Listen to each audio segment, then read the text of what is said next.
BJP പിന്തുണയുള്ള അല്ലെങ്കിൽ BJPയുടെ നേതൃത്വത്തിലുള്ള NDA സഖ്യകക്ഷിയുടെ ഉപമുഖ്യമന്ത്രിയെ പരസ്യമായി പിന്തുണയ്ക്കുന്ന ഒരു നടപടി അഖിലേന്ത്യാ നേതൃത്വം സ്വീകരിച്ചു.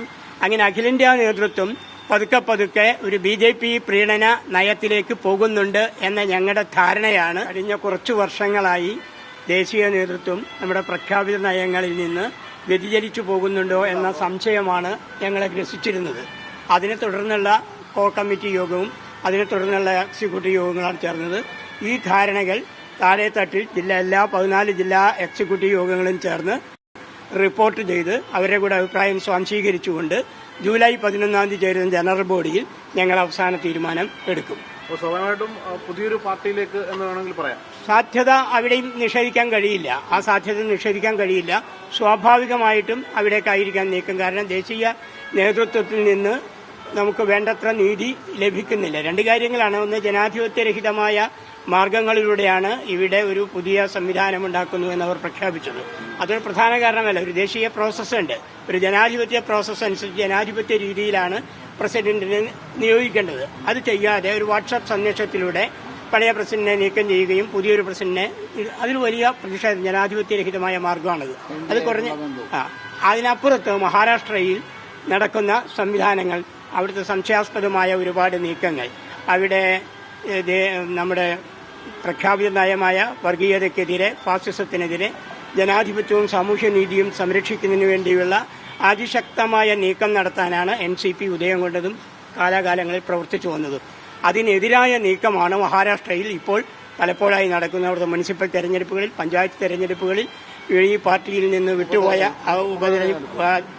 വിട്ടുപോയ ആളുകളെ അവരുടെ ചിഹ്നം ഉപയോഗിച്ചുകൊണ്ട്, ക്ലോക്ക് ചിഹ്നം ഉപയോഗിച്ചുകൊണ്ട് മത്സരിച്ചു.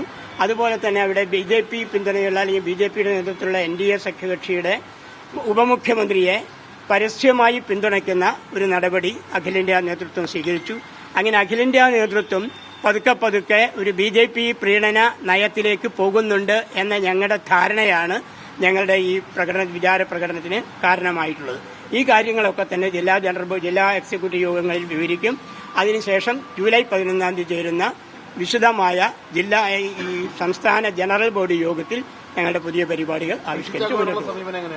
PC ചാക്കോ എന്നൊരു വ്യക്തിയോടുള്ള സമീപനങ്ങൾ നല്ല പ്രശ്നമല്ലല്ലോ, ദേശീയ നേതൃത്വത്തിനോടുള്ള പ്രശ്നമാണല്ലോ.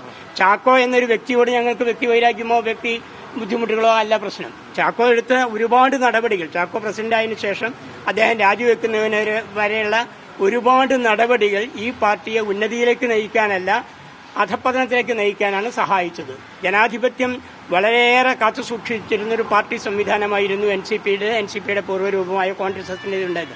ആ സംവിധാനങ്ങളെ മുഴുവൻ തകർത്തെറിഞ്ഞുകൊണ്ട് വരുന്ന മുഴുവൻ ആളുകളെയും തനിക്കിഷ്ടമുള്ള ആളുകളെ പുറത്താക്കി, ഇഷ്ടമില്ലാത്ത ആളുകളെ പുറത്താക്കുകയും ഇഷ്ടമുള്ള ആളുകൾക്ക് സ്ഥാനങ്ങൾ വാരി കൊടുക്കുകയും ഗവൺമെന്റ് സ്ഥാനങ്ങൾ വരെ തനിക്കിഷ്ടമുള്ള ആളുകളെ അവരോധിക്കുകയും ചെയ്യുന്ന തികച്ചും ജനാധിപത്യരഹിതമായ ഏകാധിപത്യ പ്രവണതയാണ് ചാക്കോ കാണിച്ചത്. അല്ലാണ്ട് ചാക്കോ എന്ന വ്യക്തിയോട് ഞങ്ങൾക്ക് വൈരാഗ്യമൊന്നുമില്ല.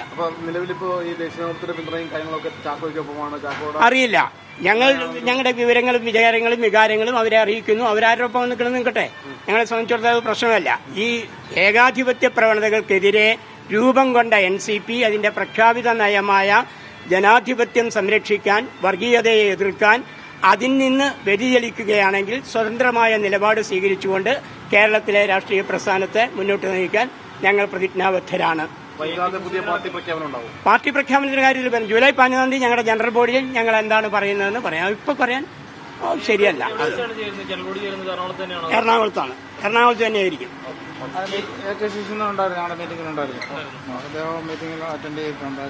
AK ശശീന്ദ്രൻ തന്നെ നയിക്കും. AK ശശീന്ദ്രൻ, തോമസ് തന്നെയാണ് ഈ പാർട്ടിയെ നയിക്കുക, സംശയമില്ല.